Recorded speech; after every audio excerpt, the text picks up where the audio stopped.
Meu nome é Nice e sejam bem-vindos a mais um áudio aqui para o canal. E hoje nós teremos o capítulo 20 do livro Forças para Recomeçar.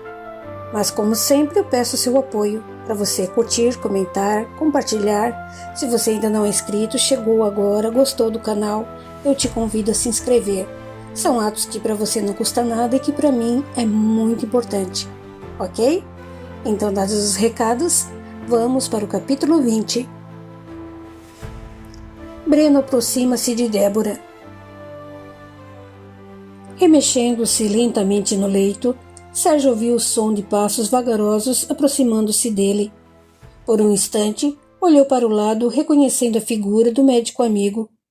Não conseguia entender o que estava acontecendo, até um sopro de frio mortal atravessá-lo como uma espada. Foi no exato momento em que as lembranças chegaram, terríveis, como o clarão de uma explosão de recordações. Tentando se virar, o rapaz deu um gemido de lamento alucinante, pois sentia doer todo o corpo. Calma, calma, filho, pediu a voz tranquila do Dr. Edson. Em seguida aconselhou. Não se agite. Essas dores são resultados dos espasmos, contrações súbitas de musculatura de duração variável, que teve enquanto perdeu os sentidos devido à exaltação inesperada nas funções orgânicas produzidas pelo nervoso extremo e estresse. Através do soro, você recebe uma medicação intravenosa adequada que vai aliviá-lo da dor. Caso comece a se mexer, precisaremos imobilizá-lo. Apesar da visão embaçada, o rapaz olhou para o médico e acenou positivamente com a cabeça. Não tentou dizer nada. Sentia a boca seca, o coração batendo com dificuldade, e naquele instante era tomado por uma espécie de adormecimento que começou a reduzir as dores. Sérgio acordou e se viu deitado sobre a mesma cama. Uma conversa em voz baixa atraiu sua atenção, fazendo-o olhar para o lado e ver o Dr. Edson em companhia de outro médico. Num grande esforço, o rapaz levantou a cabeça e chamou com voz fraca. Dr. Edson? Alguns passos para próximo do leito e o rosto tranquilo, contornado pelos cabelos grisalhos e cacheados do amigo, surgiu sorrindo. Ora, ora! Alegrou-se. Bom dia, Dr. Sérgio. Pensei que fosse dormir o dia todo. Brincou. Como assim? Onde estou? E que horas são? Perguntou Sérgio, alerta. Não reconhece um hospital? Tornou o outro, novamente brincando. E não sei a utilidade, mas se quer mesmo saber, são 9 horas da manhã. Apontando para o outro médico, apresentou. Esse é o Dr. Vicente. Estávamos conversando, pois eu já ia embora. Cumprimentando rapidamente o Dr. Vicente, Sérgio sentia-se inteiramente acordado e lembrava-se de cada detalhe do ocorrido. Esforçando-se para sentar, perguntou afoito. Não vai me deixar aqui, não é, Dr. Edson? Estou me sentindo bem demais para ficar num hospital. Preciso ir ao trabalho e... Sérgio, interrompeu-o firme. Tudo a seu tempo, não acha? Ficará em observação até inteirar 24 horas de sua internação. Aproveite e descanse. É o que posso dizer por agora. Apesar de nunca tê-lo visto tão austero, Sérgio ainda tentou protestar. Mas eu penso que... Você falou e pensou hoje mais do que devia. Preciso ir. À tarde volto para vê-lo e decidir se merece receber alta ou se precisa ficar mais tranquilo. O Dr. Vicente cuidará de você. Virando-se para sair, avisou mais calmo enquanto caminhava. Eu trouxe um livro para você. Está aí ao seu lado. Melhoras. O outro médico ofereceu leve sorriso e, sem dizer nada, apressou-se para acompanhar o Dr. Edson, deixando Sérgio aturdido, confuso e sem alternativas, a não ser deitar-se novamente ou ler, apesar de inconformado. Em seu apartamento, Débora estava nervosa com a atitude da irmã e reclamava. Yara, Você não tinha o direito de apagar os recados deixados na minha secretária. Por que está tão irritada? De que eles adiantariam? Para que ouvi-los? Só se você for masoquista e querer sofrer mais. E pare de gritar. Você não entende. Ele encheu a caixa postal no celular, pedindo para eu entrar em contato. O último recado foi quase às 2 da madrugada. Em todos, disse que tinha acontecido uma coisa grave e pedia para eu ligar. No último, avisou que estava em casa, que a Rita estava lá e precisava de mim. Ainda disse que me amava. Breve pausa ao perder o olhar, ficando pensativa, informou. Eu só queria confirmar se os outros recados deixados na secretária eletrônica foram após esse horário e o que diziam, se eram mais detalhistas. Eu não acredito, Débora. Depois de tudo que a Sueli contou e te provou com aquelas fotografias, ainda tem alguma esperança de que esse safado pode se defender de tudo o que você mesma viu? Ah, não! Exclamava Yara inconformada. Se eu pegasse meu namorado dormindo na cama com a minha melhor amiga, eu matava os dois, além dessa magnífica cena. Você viu as fotos? Quando contou o que mostrou para ele, o cara não negou. Disse que a Sueli mentiu. Em instantes, falou. Ainda bem que eu tirei cópias, ou você seria capaz de dizer que não viu direito aquela atitude imunda dele com a irmã. Enquanto Yara vociferava e gesticulava andando de um lado para o outro, Débora sentou-se cabisbaixa e desolada, trazendo os pensamentos em ruínas e sofrendo com os conflitos interiores, pois tentava ignorar um frágil conselho que lhe sussurrava no fundo da alma a favor de Sérgio. O que ele contou e a forma como contou oferecia ao rapaz um voto de confiança. A jovem sentiu verdade em suas palavras, em seu olhar penetrante que invadiu seu ser, no tom de sua voz aflita e firme ao dar tantas explicações. Sérgio nem pensava enquanto falava. Não pareceu mentir. Ela sentia que havia algo errado naquela história, porém não sabia o que era.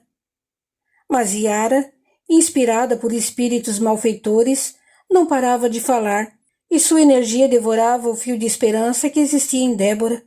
Não suportando, pediu. Espere, Yara. Deixe-me pensar, por favor. Pensar em quê? Foi algo que o Sérgio falou sobre a Rita tentar se matar e para eu verificar os recados que ele me deixou e os horários. Débora falava brandamente, refletindo sobre cada detalhe. Havia sinceridade em suas palavras. Quando eu disse que sabia de toda a verdade, ele não entendeu sobre o que eu estava falando. Questionou como fui capaz de acreditar na Sueli. Gritou ao dizer que nunca a agrediu e disse com lealdade que não faltou vontade para isso. Afirmou não haver filho algum. Perguntou se eu estava louca. Ele esbravejou e se defendeu bem firme. Eu o conheço. O Sérgio não sabe mentir e ele estava bem franco. Mas, ao pegar as fotos que entreguei, nunca vi o Sérgio daquele jeito. Ele tremia, ficou pálido e tentou falar, mas sua voz pareceu fraca e gaguejou. Pensei que fosse desmaiar. Aliás, tive a impressão de que ele começou a passar mal, mas não fiquei para saber. Sinto arrependimento por isso. Você é louca. Depois de tudo que viu, ouviu e das provas incontestáveis contra ele dormindo com a irmã, deixando a coitada tão desesperada que até se matou por isso? Não acredito que esteja defendendo esse doente, Débora. Gritou Yara, deixando-a nervosa. Não procure justificativas para o que não tem defesa. Ele é safado e esperto. Acorda, Débora. O Sérgio te enganou. Quer continuar te enganando e, pelo visto, está conseguindo. Ele não quer manchar a sua imagem de doutor Sérgio. Falou com ironia. Ele disse que havia uma explicação. Eu deveria ter conversado ou ouvido como ele propôs. Porém, não sei o que me deu. O Sérgio, com as habilidades no emprego das técnicas sugestivas, só iria te enrolar. Ele é profissional nisso. Pense comigo. Como você explicaria uma foto com você nua, deitada sobre o Elcio, o nosso irmão, com você abraçando-o pela cintura, as pernas sobre as dele e ele meio coberto por um lençol? Débora não disse nada e a irmã esbravejou. Deixe de ser idiota. Queira quem a quer. Pequena pausa e comentou menos irritada. Lembra a mentira que contou ao Breno sobre estar grávida e era por isso que ficaria com o Sérgio? Ele ficou triste, mas não reagiu. Depois, quando soube que foi mentira sua, também não disse nada e continuou seu amigo. Agora o Sérgio, por qualquer coisinha, fica todo nervosinho. Qual é? Não vou esquecer quando cheguei aqui e vi você chorando feito uma condenada por causa do Sérgio. Um cara que te agrediu com um chacoalhão. Foi frio, grosso com as palavras e virou as costas te desprezando e não querendo conversar. Pense nisso. Se agora o sujeito é assim, imagine se morassem juntos. Na espiritualidade, Sebastião ria com gosto e saboreava, com satisfação e orgulho, o sofrimento experimentado por Débora e Sérgio. Gritando para um grupo de espíritos grosseiros que o acompanhava, Sebastião ordenou como se rosnasse com ferocidade, apontando. Vocês vão tomar conta do desgraçado do Sérgio. Corram. Ficarei aqui para não perder qualquer oportunidade. Essa infeliz precisa pagar por tudo o que fez. Se não fosse por ela, aquele covarde não teria desertado. Eu não teria ouvido e sofrido por mais de um século. Sem a Débora, o Sérgio fica mais fraco, com pensamentos tristes e conflitantes. Vão logo. Os outros ficaram comigo. Vendo-os como um grupo de soldados desorientados, olhando-se e misturando-se sem saber o que fazer, Sebastião urrou, indicando.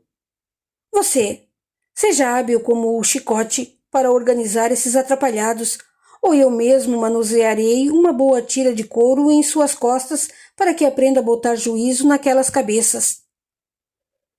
O servo arregalou os olhos horríveis e inquietos, exigindo dos demais. Vamos, seus vermes malditos. Somos soldados guerreiros. Ajeitem o grupo e me sigam.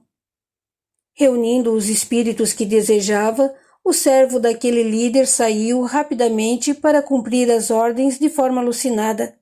Enquanto isso, Débora se deixava convencer pela irmã. Não demorou muito e o interfone tocou. Imediatamente, Yara tomou a iniciativa de atender. Ao retornar, avisou. Mandei subir. É o Breno. Mas como? Não, Yara. Não quero conversar com ninguém. Ele ligou antes de você chegar. Eu disse que você estava com problemas, triste, e ele não aguentou saber de seu sofrimento e pediu para vir aqui. Eu não poderia dizer para não vir. Contou para ele sobre mim e o Sérgio? Contei. Qual o problema? Chega de mentira. Já bastou aquela história que você inventou sobre estar grávida do Sérgio só para afastar o Breno. E veja como ele é um cara bacana. Quando soube que era mentira, nem ligou e continuou seu amigo. No instante em que a campainha tocou, Yara abriu a porta sem se importar com a irmã. Depois de cumprimentar Breno, avisou. Entre, a Débora está aqui na sala. Débora estava visivelmente abatida, com um ânimo reduzido a migalhas. Breno moderou o sorriso, aproximou-se e sentou ao seu lado, beijando-lhe o rosto ao perguntar. Você está bem, minha amiga? Ela encarou com os olhos empoçados em lágrimas, que não demoraram a escorrer por sua face pálida. Secando-as com as mãos, a jovem ficou envergonhada, mas respondeu. Já estive melhor. Frente à irmã, Yara anunciou. Desculpe-me, mas preciso ir. De qualquer forma, acredito que estará em boa companhia. O Breno já provou ser um ótimo amigo, nunca te exigiu nada e está presente nas horas mais difíceis. Qualquer coisa, me liga. Beijando a irmã, avisou. À noite estarei de volta. Virando-se para o visitante, beijou-o no rosto e pediu. dissimulando a voz ao lhe dar um sorriso enigmático com o canto da boca, quase ao mesmo tempo de uma rápida piscadinha. Cuide bem da minha irmã. Pode deixar, prometeu o rapaz com leve sorriso, correspondendo à trama de Yara. A moça virou-se sorrindo e se foi. Débora não sabia o que ia argumentar. Na verdade, gostaria de ficar sozinha. Desejaria que Breno não estivesse ali. Sentia grande necessidade de organizar as ideias, e para isso não poderia ter alguém ao seu lado. Entretanto, para seu espanto, Breno se levantou, foi até a cozinha e retornou com um copo com água adoçada, pedindo baixinho. Beba um gole para se livrar de algum gosto amargo e lavar qualquer lembrança ruim. Ela forçou um sorriso e aceitou o copo, alguns goles, e devolveu-o ao rapaz, agradecendo. Breno colocou o recipiente sobre a pequena bandeja, voltou-se novamente para Débora e, sem que ela esperasse, tirou-lhe os sapatos, colocou-lhe os pés sobre o sofá, ajeitou algumas almofadas e a conduziu para que se deitasse. O que é isso, Breno? Quer deitar em seu quarto? Não, é que... Então fique aí e relaxe. Procure não pensar em nada. Tenho certeza de que vai tirar um cochilo, e isso será ótimo. Você não quer conversar, e eu entendo. Sei o que é isso. Ela aceitou e ajeitou-se no sofá. Nem um minuto se passou e a moça se surpreendeu com ele cobrindo-a cuidadosamente com um leve lençol suave e perfumado. Débora despertou sentindo-se atordoada. Breno foi ao seu encontro, sustentando uma bandeja onde sobrepunha xícaras de chá, torradas e deliciosos e pequeninos pães doces, e colocou a sobremesinha central. Ela experimentou uma sensação agradável ao vê-lo tão gentil. Sentando-se e observando seu largo sorriso, comentou. — O que é isso, Breno? Por que tanto trabalho? — Trabalho algum. Acho que não comeu nada o dia todo. Pensei em levá-la para almoçar, mas vi que dormia tão suave que não quis interromper seu sono. Após entregar-lhe o pires com a xícara, o rapaz se serviu e sentou em outro sofá. Entre um gole e outro da bebida morna, ele ofereceu-lhe torradas, o que Débora aceitou, e conversou sobre a brusca mudança do tempo. Vagarosamente, a jovem foi percebendo que Breno era muito atencioso, generoso e verdadeiramente amigo. Lentamente, os pensamentos da moça eram envolvidos por uma sombra que a cegava para não ver a falta de integridade do rapaz. Breno, na verdade, assumia uma conduta educada para seduzi-la. Sua estrutura psicológica estava empenhada na cordialidade e amabilidade a fim de conquistar a total confiança de Débora, aproximar-se e envolvê-la para submetê-la ao seu controle a fim de satisfazer a paixão compulsiva que experimentava pela jovem, uma atração física que o influenciava de maneira poderosa e anormal. Manipulador, escolhia suas vítimas e escondia suas verdadeiras intenções, seus vícios e transtornos.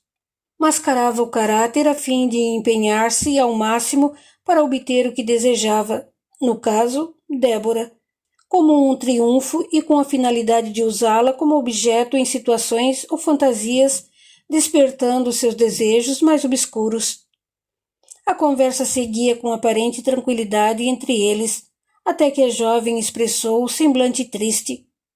Mudando-se de lugar, Breno acomodou-se rapidamente ao lado dela e parecia preocupado ao perguntar com extrema generosidade.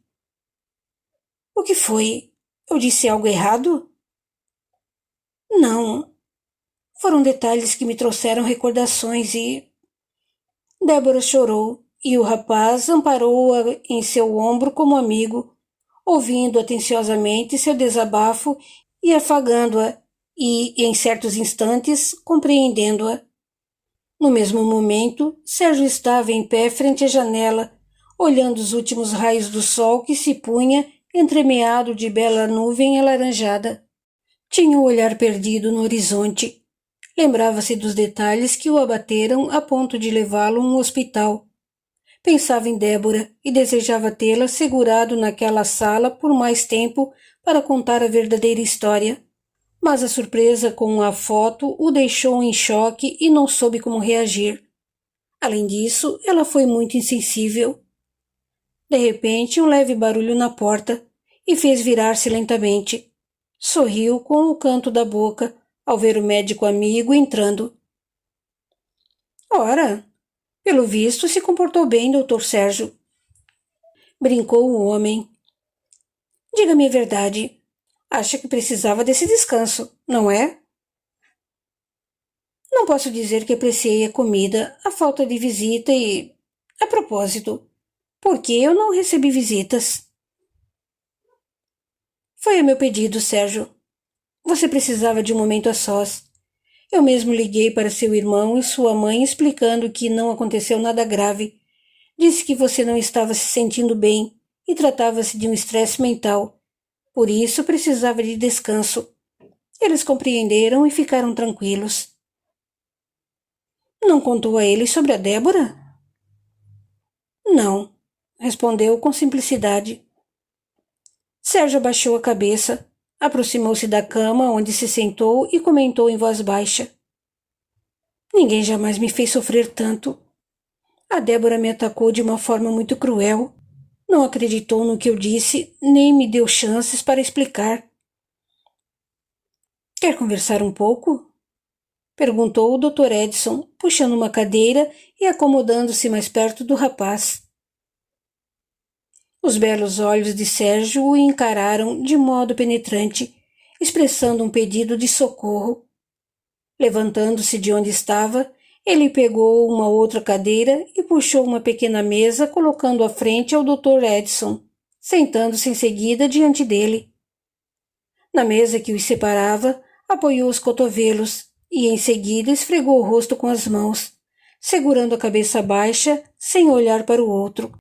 Uma nuvem de dor pairava em seus pensamentos. Ele ficou sentado, cabisbaixo, em absoluto silêncio, e com um semblante sobrecarregado de profunda decepção. Sérgio ainda estava com a cabeça curvada quando finalmente comentou. Tudo o que aconteceu me deixou muito perturbado, envergonhado. De repente perdi o controle da situação pelas acusações injustas e pela forma como foram feitas. O rapaz falava de modo calmo. Entretanto, ainda possuía uma inquietação que incomodava seus pensamentos. Foi uma surpresa absurda. Deixou-me atônito por isso. Nem sabia o que dizer.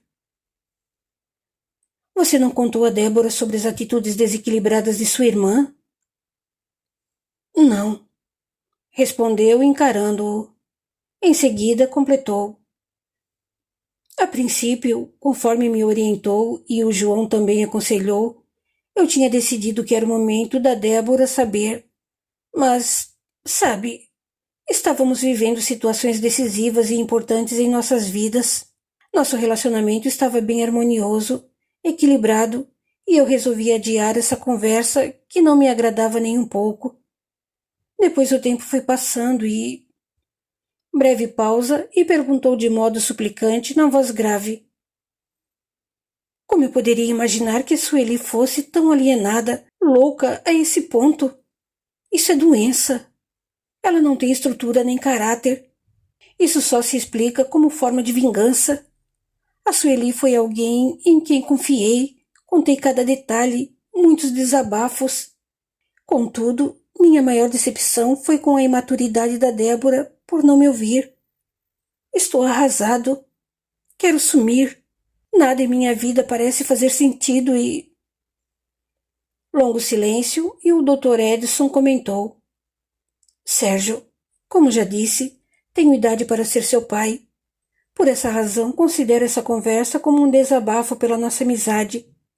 Não o ouço como médico ou psiquiatra, mas como amigo.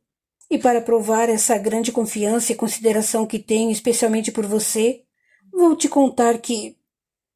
Meu filho, meu único filho, criado com toda atenção e orientação, tornou-se um aluno excepcional. Tirava as melhores notas a custo de uma dedicação impressionante. Eu e minha esposa não podíamos deixar de ter muito orgulho dele. Eu e meu filho conversávamos muito, e ele até me acompanhava assistindo às minhas aulas ou palestras em congressos. O Alessandro passou no vestibular para medicina com incrível facilidade. Queria fazer neurocirurgia e pensava em outras especializações. Ele tinha uma namorada com a qual minha mulher implicava, mas eu achava que era ciúme de mãe. Chegando ao terceiro ano de medicina, meu filho Alessandro começou a apresentar alteração em seu comportamento. Eu sei quanta pressão e exigências existem sobre os alunos de medicina. Afinal, serão profissionais cuja prioridade de suas atividades será proporcionar alívio, melhor qualidade de vida e salvar pessoas. Só que, a cada dia, o Alessandro se tornava mais calado, sisudo, inquieto. Isso quando o via. Chamei-o para conversar, mas meu filho só ouvia e não me encarava. Não dizia nada. Não me dei por vencido e procurei deixar de ser o pai para ser o colega, o amigo. Entende? Sérgio acenou positivamente com a cabeça e estava muito atento. Logo o médico continuou. Nada adiantou. Meu filho só dizia que estava sobrecarregado com os estudos e muito cansado. 2 dias depois dele me dar essa explicação, eu era palestrante em um congresso no Rio de Janeiro, mas não conseguia tirar o Alessandro dos meus pensamentos. Eu estudava um meio de saber por ele o que acontecia, pois meu filho era tudo de mais importante para mim. Na manhã em que retornei a São Paulo, fiquei assustado ao ver 2 carros da polícia e um da perícia em frente à minha casa, que estava com os portões abertos, com policiais e peritos entrando e saindo. Ao me ver, um dos empregados correu ao meu encontro e, descendo do carro, recebi um golpe mortal quando ele disse que meu filho havia se suicidado. Falando calmamente, porém com os olhos empoçados nas lágrimas, prosseguiu. Eu deixei de ser o professor Dr. Edson, o doutor psiquiatra, o médico, o palestrante, o dono daquela mansão. Eu deixei de ser tudo. O que restou foi só o homem desorientado, o pai desesperado, com o coração esmagado, que gritou, berrou, chorou. Eu não acreditava que meu filho havia se matado. Queria que aquilo fosse um sonho ruim, porque era um pesadelo na vida real. Sérgio olhava surpreso, silencioso e quase sem piscar. Alguns segundos se passaram e o homem continuou. Acreditei que minha vida tivesse acabado. Não conseguia fazer nada por falta de concentração. Minha esposa precisou ficar internada por alguns dias e, quando voltou para casa, quebrou o que pôde em diversas crises de nervos. Eu precisava dela, queria abraçá-la para chorarmos juntos, mas ela me acusava, culpava-me, dizendo que eu forcei nosso filho ao excesso de estudo, levando-o ao cansaço, ao desespero. Dizia que o Alessandro não queria me decepcionar e por isso não suportou a pressão e se matou. Todas as vezes que tentei conversar com minha mulher após a morte de nosso filho, ela me culpava. Encarando o rapaz com firmeza, o médico confessou. Eu pensei em suicídio, Sérgio. Aliás, essa ideia não saía da minha cabeça. Não existe dor maior do que a de perder um filho. Minha esposa deixou nossa casa, foi morar com os pais e pediu o divórcio. Tínhamos uma bela e confortável residência, uma casa na praia, em um lugar bem privilegiado, e outra na serra, perto de Campos de Jordão, para onde íamos todo o inverno. Desfiz-me de tudo, dei-lhe o divórcio. E eu estava sozinho e completamente arrasado. Só me restava vender a clínica, mas eu tinha um sócio. Desisti de tudo. Abandonei as aulas, as palestras, meus pacientes, tudo. Eu não cuidava nem da minha aparência. Deixei a barba grande, o cabelo crescer sem pentear e a cada dia diminuía minha disposição para um banho. Eu passei a usar as mesmas roupas desalinhadas. Foi então que meu sócio me chamou e disse: se você morrer, se continuar se abandonando, maltratando-se, flagelando-se, trará mais sofrimento e dor ao seu filho. O Alessandro necessita da sua força, do seu preparo, de seus conhecimentos, e agora, mais do que precisou durante toda a vida. Eu respondi que ele estava ficando louco, mas meu sócio replicou: veja com os olhos do coração e contemple mais longe e não só à sua volta. Olhe principalmente na direção do Alessandro e o trate, cuide dele com toda a sua força e amor que jamais dedicou a um paciente ou a um aluno. Você acha que o seu filho acabou? Não, ele vive. Sem dúvida que experimenta momentos difíceis e muita dor na consciência pelo suicídio praticado. Edson, é importante que você, como pai, não seja para o Alessandro mais um peso em sua consciência, mais uma dor, mais um motivo de desespero. Se desistir de viver, se deixar de trabalhar para ajudar os outros, será por culpa da decisão tomada pelo seu filho com a prática do suicídio. E se você também tirar sua própria vida, acarretará uma imensurável responsabilidade e extrema aflição, pois você não cometeria esse crime contra as leis de Deus se ele estivesse vivo. Parece que escuto cada palavra até hoje. Esse sócio é espírita, e apesar de tanto conflito e desespero íntimo, eu estudei e entendi que meu filho poderia se erguer do vale espiritual tenebroso onde se encontrava através dos meus desejos e pensamentos. Eu sofri muito, Sérgio, mas me dediquei e me empenhei como nunca. Cada paciente que cuidava, eu falava buscando meios de despertar suas forças interiores, seu bom ânimo, autoestima e reconhecimento de seus valores e limites, como se eu estivesse tratando meu filho. A cada aluno ensinei como se fosse para o Alessandro. Por essa razão dediquei-me tanto às aulas.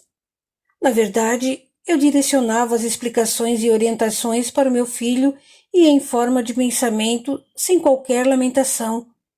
Isso não foi e não é fácil. A mecânica dos problemas humanos não se restringe somente à ciência da psicologia ou da psiquiatria, Sérgio. A mecânica dos problemas humanos é o resultado do que você fez por você em muitas outras vidas e pode ser também uma opção para ajudar alguém da sua família espiritual, ou missão evolutiva com amor incondicional por todos, ou tarefa que não se pode esperar. Os dois se entreolhavam firmes. Os olhos de Sérgio pareciam explodir em chamas como os de alguém que acordasse abruptamente com uma rajada de água fria. Nunca soube de sua vida, doutor, e por que está me contando tudo isso? Porque vejo em seus olhos há dias algo que me deixou inquieto, algo que vi nos olhos do Alessandro. O quê? Tornou Sérgio, perguntando temeroso. Você está começando a desenvolver a convicção de que seu trabalho, seus esforços, sua jornada e tudo mais não tem importância. Eu soube por você mesmo de toda a sua história. Vejo que se empenha e se dedica extremamente ao trabalho para fugir da sua realidade. Você é um ótimo profissional, mas não pensa que me engana, não. Pela experiência que aprendo a cada dia, vejo que, por causa de um brutal e cruel rompimento amoroso, pensa em desistir de você mesmo, desistir da vida. Não é, Sérgio? Não houve resposta e o amigo prosseguiu. Use todo o seu poder, toda a sua fé, a sua garra e conhecimento adquirido para guardar, proteger e preservar o seu maior tesouro, de modo que ninguém consiga profaná-lo e prejudicá-lo. Que tesouro eu tenho, doutor? A consciência, sua alma.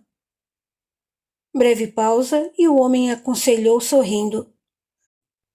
Aumente a umidade relativa do ar à sua volta. Desenvolva a autoproteção.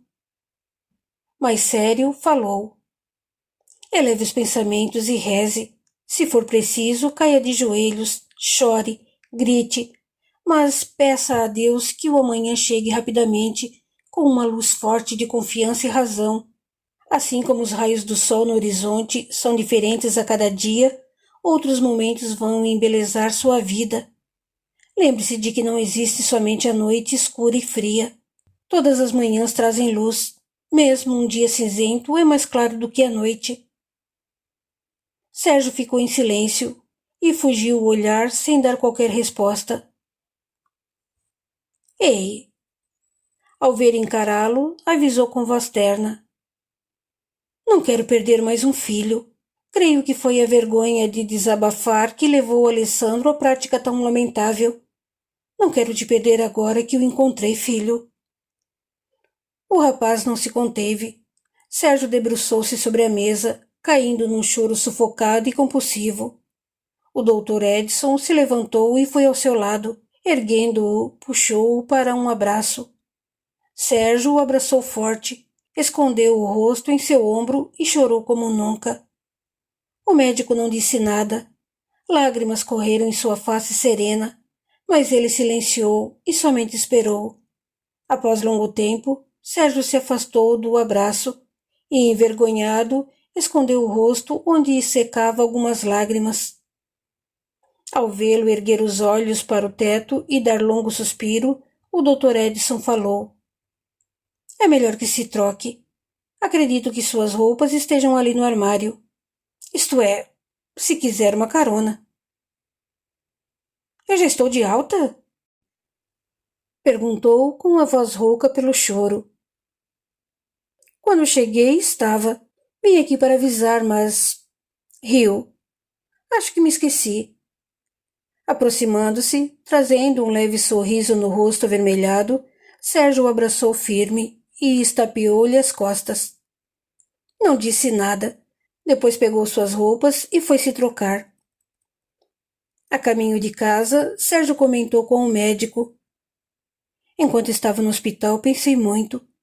A impressão que tive foi de lutar, lutar, lutar, e não ter ânimo algum. Pensei em desistir da vida, fiquei em conflito, envergonhado, arrependido. Arrependido por quê? Por não ter contado para Débora sobre o desequilíbrio da minha irmã. Por que se envergonhou, Sérgio? A verdade é que senti vergonha por causa do senhor. Por mim? Sim, toda aquela discussão na sua sala, na sua frente. Senti vergonha e decepção.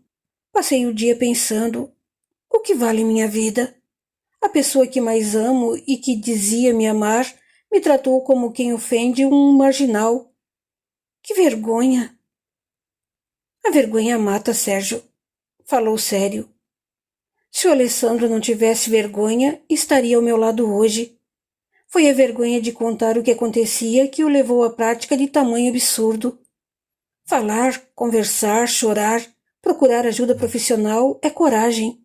Buscar na religiosidade o equilíbrio e o entendimento é esperteza e elevação. Querer a morte é covardia para enfrentar a vida.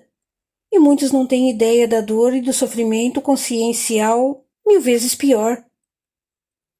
Um tanto cauteloso, Sérgio perguntou. Se não o incomoda falar a respeito, pode dizer como ele se matou? Sinto imensa dor quando lembro, embora saiba que é necessário usar a dor em benefício do próprio Alessandro, mas sem desespero e com total controle das emoções. O Alessandro se matou com um tiro na cabeça. Não sei como conseguiu aquela arma. Ele foi encontrado em seu quarto e deixou uma carta pedindo desculpas a mim por não ter coragem de contar suas dificuldades, seus medos e... Em um trecho, meu filho menciona que passou a fazer uso de drogas para ficar acordado e sem fome para não perder tempo com a alimentação, a fim de estudar e se aplicar mais. Como todos os iniciantes em vícios, ele acreditou que isso seria temporário e logo pararia, mas seu corpo exigiu mais. As drogas foram vitoriosas, disse afirmando que não conseguia mais progredir sem elas. Sentia-se deprimido e envergonhado e não sabia como me contar. Meu filho escreveu que estava ciente da atitude insensata, mas acreditava que poria um fim ao inferno vivido no pensamento e na necessidade do corpo. Em determinado trecho, pediu perdão pela falta de coragem, por se desviar para o caminho das drogas, para o qual eu sempre o alertei. No começo, entrei em um mundo de escuridão e infelicidade, acreditando que minha vida não tinha mais sentido. Depois do alerta desse meu grande amigo, eu decidi recomeçar. Não foi fácil. Meu mundo estava de cabeça para baixo. Mas por incrível que pareça, ao retornar a clinicar, os pacientes chegavam. Todos apresentavam ou contavam sobre a intenção de suicídio.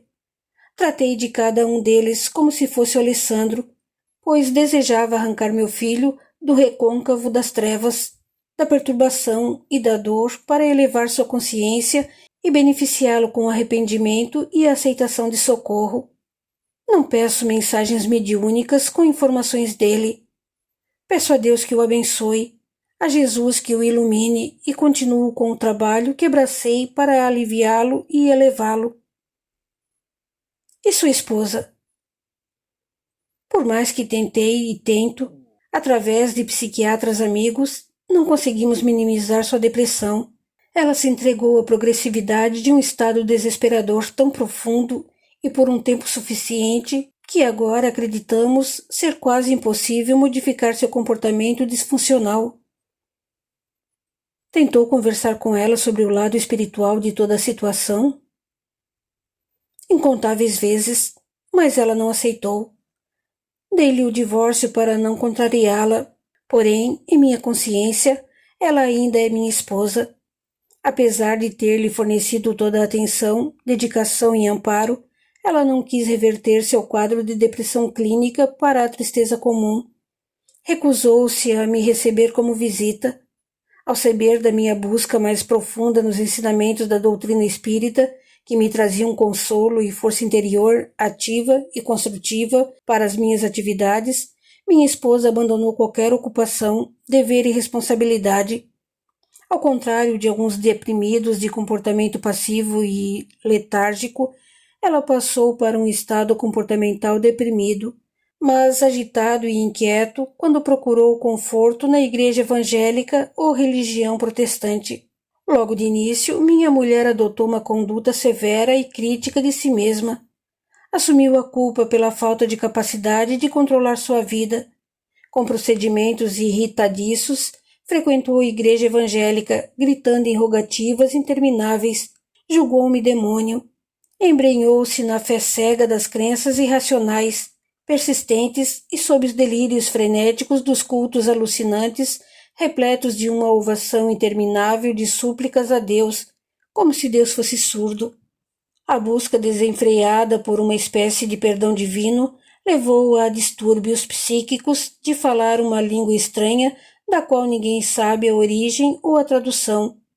Tais episódios depressivos e maníacos variavam e se alteravam.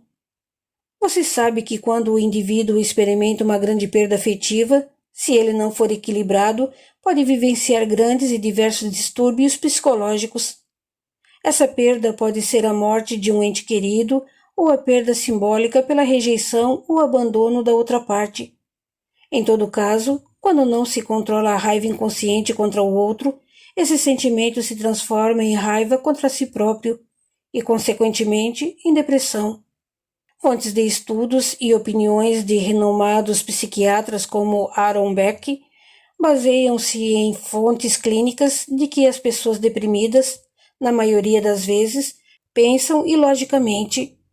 Elas transformam pequenos problemas em dramatizações catastróficas, e nas situações realmente difíceis, essas pessoas assumem eternas e indizíveis culpas, ampliam as fraquezas, desesperam-se com a total perda de controle emocional e jamais se perdoam por desagradáveis experiências do passado. Dentro da visão filosófica, cientista e religiosa que tenho um pouco, acredito que a agitação delirante, a fé cega, as crenças irracionais nas falas sugeridas e persuasivas pronunciadas com muita habilidade por muitos evangélicos ou protestantes, têm a finalidade de limitar a inteligência das pessoas necessitadas de auxílio na área psíquica ou psicológica. Essa atuação ou representação agitada e delirante é uma das fontes de argumentação usada para convencer os fiéis. É algo que funciona como um gerador de energia enganoso, temporário, falso, no qual o indivíduo depressivo transfere as suas responsabilidades e deveres para Deus, bem como a causa de seus sofrimentos. Ou seja, se eu sofro é porque Deus quer assim. Essas pessoas transferem sua raiva inconsciente para outra e aprendem a culpar todos à sua volta, incluindo os espíritos, por seus infortúnios e dores, julgando os demônios traidores e capetas ou diabos inimigos. As mentes maquiavélicas que administram essa linha religiosa para fins lucrativos se tornam controladoras de vidas, dos comportamentos e das opiniões dessas pessoas com transtornos. Eles usam palavras persuasivas. Alguns desses líderes religiosos, sem dúvida, apresentam distúrbios de personalidade antissocial, pois mentem, iludem, trapaceiam sem mostrar noção de responsabilidade. Sempre parecem mais sábios, inteligentes, atraentes para causar impressão. É o típico vigarista que não sente qualquer culpa ou arrependimento pelos danos materiais, financeiros, morais ou intelectuais causados aos outros. Eles usam principalmente o nome de Deus para envolver suas vítimas. Como profissionais, nós sabemos que a depressão grave, sem acompanhamento clínico terapêutico, resulta em agravamento do estado patológico. Por isso, como era de se esperar, depois de algum tempo vivendo essa febre evangélica sem acompanhamento clínico, por recusar tratamento, minha esposa deteriorou acentuadamente junto do seu estado psicológico, principalmente ao se dar conta de que doou valores e mais valores financeiros para os pastores e nada recebeu em troca. Não teve sequer algum companheiro para uma visita amiga, ou seja, acabou o dinheiro, terminaram os seus direitos de receber qualquer bênção de Deus. Todos se afastaram dela. Não se barganha com Deus. Hoje ela está em uma cama, com um comportamento letárgico e definhando a cada dia. Não fala, não corresponde nem reage a nada e... Sua voz embargou, mas comentou. Semana passada ela deixou de comer, tomando uma postura vegetativa e por isso está recebendo alimentação através de sonda. Seus batimentos cardíacos estão fracos e exames exibem proteínas na urina, um sinal de deficiência renal. E por não reagir, por não aceitar a ajuda desde o início, ela se suicida a cada dia. O silêncio reinou por algum tempo. Comovido, Sérgio murmurou. Nossa, lamento muito. Eu também, filho. Eu também. Discretamente, o doutor secou uma lágrima que rolou em sua face e nada mais disse. Em poucos instantes, chegou frente à residência de Sérgio. O rapaz estava muito grato e rapidamente ele pediu mostrando-se animado. Por favor, vamos entrar. Faço questão que conheça minha casa. O homem sorriu e aceitou. Se não for incômodo, será um prazer. Dizendo isso, ambos entraram e Sérgio passou a contar detalhes da reforma enquanto mostrava-lhe a casa. Continua no capítulo 21. Até lá!